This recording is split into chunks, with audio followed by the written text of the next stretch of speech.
ಮುಂದಿನ ರಾಶಿ ಮೀನರಾಶಿ. ಮೀನರಾಶಿಯವರಿಗೆ ಗುರು ಬದಲಾವಣೆಯಿಂದ ಯಾವ ರೀತಿಯಾಗಿರುವಂತಹ ಫಲಗಳಿರುತ್ತೆ, ಬನ್ನಿ ಇದ್ರ ಬಗ್ಗೆ ಗುರುಗಳಿಂದ ತಿಳ್ಕೊಳ್ಳೋಣ.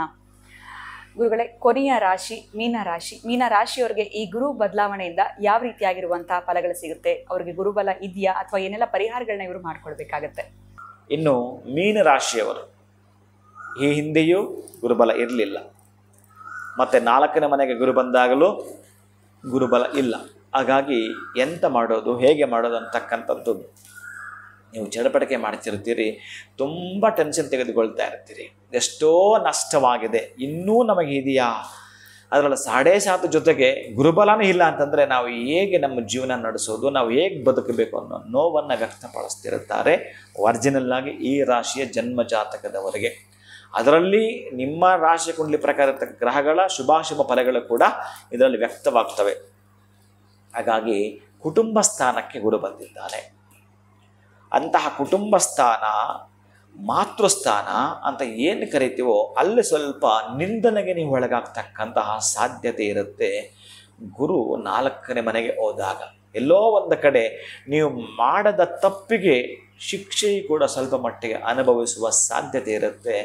ಮೀನರಾಶಿಯವರಿಗೆ ಎಲ್ಲವೂ ನಿಮಗೆ ಗೊತ್ತು, ಅದ್ಭುತವಾದ ನಾಲೆಡ್ಜ್ ಇದೆ ನಿಮಗೆ, ಏಕಕಾಲಕ್ಕೆ 4 ಕೆಲಸ ಮಾಡ್ತಕ್ಕಂಥ ಚಾಕಚಕ್ಯತೆ ನಿಮಗಿದೆ. ಆದರೆ ಇಲ್ಲಿ ಒಂದು ಸಣ್ಣ ಕೆಲಸದಲ್ಲಿ ಸೋತು ಹೋಗ್ತೇವೆ, ಸಣ್ಣ ಕೆಲಸದಲ್ಲಿ ಸೋತು ಬಿಡ್ತೇವೆ. ಒಂದೊಂದು ಸಲ ಈ ಡಿಲ್ಲಿಯವರ ಮಾನ ಹಳ್ಳಿಯಲ್ಲಿ ಹೋಯ್ತು ಅನ್ನೋ ಹಾಗೆ ಏನೇನೋ ಮಾಡಿರ್ತಾರೆ ಅವರು. ಕೆಲವೊಂದು ಸಲ ಪ್ರಶ್ನೆಗಳಿಗೆ ಉತ್ತರ ಕೊಡೋಕ್ಕೆ ಆಗಲ್ಲ, ತೀರಾ ಸಣ್ಣ ಪ್ರಶ್ನೆಗಳು ಕೆಲವರೆಲ್ಲ ಕೂಡ. ಹಾಗೆ ನೀವು ಎಲ್ಲ ಅತಿ ಬುದ್ಧಿವಂತಿಕೆ ಇದೆ, ಹೈಲಿ ಕ್ವಾಲಿಫೈಡ್ ಇದ್ದೀರಿ, ಎಲ್ಲ ಇದೆ, ತೀರಾ ಸಣ್ಣವ್ರಿಗೆ ಉತ್ತರ ಕೊಡೋಕ್ಕಾಗಿದೆ, ಚಡಪಟಕೆ ಮಾಡಿಬಿಟ್ಟಿರ್ತೀರಿ. ಆಗ್ಬಿಡ್ತೀರಿ, ಹ್ಯಾಂಗ್ ಆಗಿಬಿಡುತ್ತೆ ಮೈಂಡ್. ಬಿಸ್ನೆಸ್ ಅಂತ ಲಾಸ್ ಆದಾಗ, ಹಣ ಅಂತ ಬರದೇ ಇದ್ದಾಗ, ದುಃಖ ಆದಾಗ ಏಕಕಾಲಕ್ಕೆ 10 ಬಾಣ ಚುಚ್ಕೊಂಡು ಹೇಗಾಗ್ತವೆ ಹಾಗಾಗಿರುತ್ತೆ. ಆದರೆ ಅದಕ್ಕೆ ಅವಕಾಶವೇ ಕೊಡಬೇಡಿ. ಅದಕ್ಕೆ ನಾನು ಹೇಳ್ತೇನೆ, ನೀವು ಮುನ್ನೆಚ್ಚರಿಕಾ ಕ್ರಮವಾಗಿ ತೆಗೆದುಕೊಳ್ಳತಕ್ಕಂಥದ್ದು ಧೀಶಕ್ತಿ ನಿಮ್ಮಲ್ಲಿರಬೇಕು. ಇದೊಂದಷ್ಟು ದಿನಗಳಷ್ಟೇ, ಒಂದಷ್ಟು ದಿನಗಳಷ್ಟೇ. ನಿಮಗೆ ಒಳ್ಳೆಯ ದಿನಗಳು ಬರಬೇಕು ಅಂತಂದರೆ ಇದನ್ನು ಅನುಭವಿಸ್ಬೇಕು. ನಿಮಗೆ ನಮ್ಗೆ ಒಳ್ಳೆಯ ದಿನಗಳು ಬೇಡವೇ ಬೇಡ ಅಂತಂದರೆ ಇನ್ನೆಂತ ಮಾಡೋದು?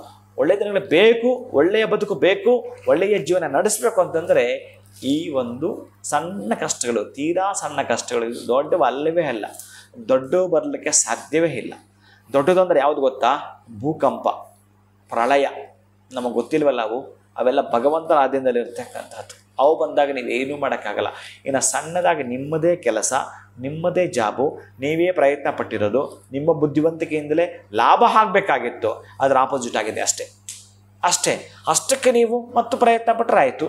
ಪ್ರತಿದಿನವೂ ಕೂಡ ಸಾಂಬಾರು ಕರೆಕ್ಟಾಗಿ ಮಾಡೋಕ್ಕಾಗಲ್ವಲ್ಲ, ಒಂದೊಂದು ದಿವಸ ಉಪ್ಪು ಜಾಸ್ತಿ ಆಗುತ್ತೆ, ಒಂದೊಂದು ಸಲ ಉಪ್ಪು ಕಡಿಮೆ ಕೂಡ ಹಾಕ್ಕೋಬೇಕಾಗತ್ತೆ. ಅದಕ್ಕೆ ಬೇಸರ ಮಾಡಿಕೊಂಡು ನಾನು ಜೀವಮಾನ ಪರ್ಯಂತ ಊಟ ಬಿಡ್ತೀನಿ ಅಂದರೆ ಉಪ್ಪು ಜಾಸ್ತಿ ಆಯಿತು ಅಂತ ಅದಕ್ಕೆ ಪೆದ್ದ ಮುಂಡೆವ ಅಂತಾರೆ. ಅದಕ್ಕೆ ಏನು ಕರಿತೀವಿ ಅಂತಂದರೆ, ಬಹಳ ಮುಖ್ಯವಾಗಿ ನಮ್ಮ ಕೆಲಸಗಳು ಸಾಂಗೋಪಾಂಗವಾಗಿ ನಡೆಯಬೇಕಾದ್ರೆ ಯಾರು ಏನೋ ಹೇಳಿದಂತ ತಲೆಗೆ ಹಾಕ್ಕೋಬಾರ್ದು. ನಾವು ಏನೋ, ನಮ್ಮ ಆಲೋಚನೆ ಏನೋ, ನಮ್ಮ ಆಲೋಚನಾ ಲಹರಿಯ ತರಂಗಾಂತರ ಶಕ್ತಿ ನಮಗೇನು ಹೇಳ್ಕೊಡ್ತಾ ಇದೆ ಅದರ ಮೇಲೆ ನೀವು ಡಿಪೆಂಡ್ ಆಗಿರಬೇಕು, ಇನ್ಯಾರ ಮೇಲೆಯೂ ಅಲ್ಲ.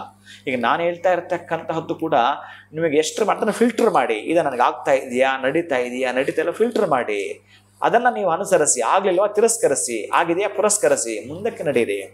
ನಾನು ಮೊದಲೇ ಹೇಳ್ತಿದ್ದೀನಿ, ಜನ್ಮ ಜಾತಕಕ್ಕೆ ಸಂಬಂಧಪಟ್ಟಾಗಿರ್ತಕ್ಕಂಥ ಫಲಗಳು ನಡೆದೇ ತೀರಬೇಕು ಅಂತ ಹೇಳ್ತಿರುತ್ತೇನೆ. ಅದಕ್ಕಾಗಿ ನೀವುಗಳು ಇದೀಗ ಉತ್ತಮವಾಗಿರ್ತಕ್ಕಂಥ ರೆಮಿಡಿಯನ್ನೇ ಮಾಡಿಕೊಳ್ಳಿ ಅಪ್ಪ. ಈ ಹಬ್ಬ ಹರಿದಿನಗಳು ಅಂತ ಬಂದಾಗ ನಿಮ್ಮ ಮನೇಲಿ ಏನಾದರೂ ಸಿಹಿ ಮಾಡ್ತಾರೋ, ಏನಾದರೂ ಸಿಹಿ ಮಾಡಲಿ, ನೀವು ಮೊದಲು ಊಟ ಮಾಡಬೇಡಿ.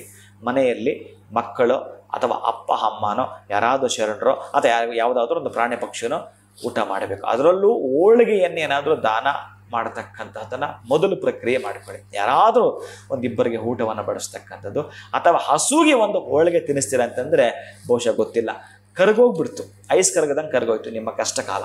ಆಗಿರ್ತಕ್ಕಂತಹದ್ದು ಗುರುವಿನ ಅನುಗ್ರಹಕ್ಕೆ ಪಾತ್ರರಾಗ್ತದೆ. ಆಮೇಲೆ ಸಾಧ್ಯವಾದಷ್ಟು ನಿಮಗೆ ಸಂಬಂಧಪಟ್ಟ ಗುರುಗಳ ಅನುಗ್ರಹ ಪಡೆಯುವಂಥದ್ದು, ಗುರುಗಳ ಒಂದು ಪಾದ ಪೂಜೆಯನ್ನು ಮಾಡಿ ಅವರಿಂದ ಅಕ್ಷತೆಯನ್ನು ತೆಗೆದುಕೊಳ್ತಕ್ಕಂಥದ್ದು ಯಾರು ಮಾಡಿಲ್ಲ ಅಂದರೂ ನಡೆಯುತ್ತೆ. ಮೀನರಾಶಿಯವರು ಗುರುಗಳ ಪಾದ ಸೇವೆಯನ್ನು ಮಾಡಿಯೇ ತೀರಬೇಕು.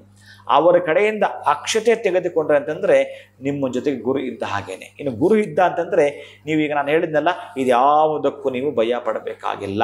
ನಷ್ಟ ಆಗೋದರ ಬದಲಿಗೆ ಲಾಭ ಆಗುತ್ತೆ, ದುಃಖ ಆಗೋದರ ಬದಲಿಗೆ ನಿಮಗೆ ಸುಖ ಕಾಣಿಸ್ಕೊಳ್ಳುತ್ತೆ. ಹೀಗೆ ಎಲ್ಲವೂ ಕೂಡ ನಿಮಗೇನು ಬೇಕೋ ಅದನ್ನು ಪಡ್ಕೊಳ್ಬೇಕು ಅಂದ್ರೆ ಗುರುವಿನ ಅನುಗ್ರಹದಿಂದಲೇ ಆಗ್ತಕ್ಕಂತಹದ್ದು.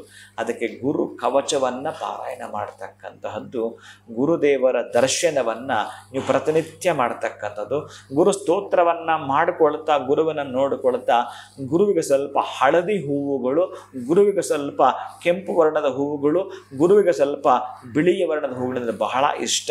ಅದಕ್ಕಾಗಿ ಅಂಥ ಹೂವುಗಳನ್ನು ಸಮರ್ಪಣೆ ಮಾಡೋದನ್ನು ಪ್ರಯತ್ನ ಪಟ್ಟು ಮಾಡ್ತಾ ಬನ್ನಿ. ಅಧಿಕ ಫಲವನ್ನು ಮೀನರಾಶಿ ಆಗಿರ್ತಕ್ಕಂಥ ನನ್ನ ಪ್ರೀತಿಯ ಬಂಧುಗಳಾಗಿರ್ತಕ್ಕಂಥ ತಾವು ಪಡೆದುಕೊಳ್ತೀರಿ.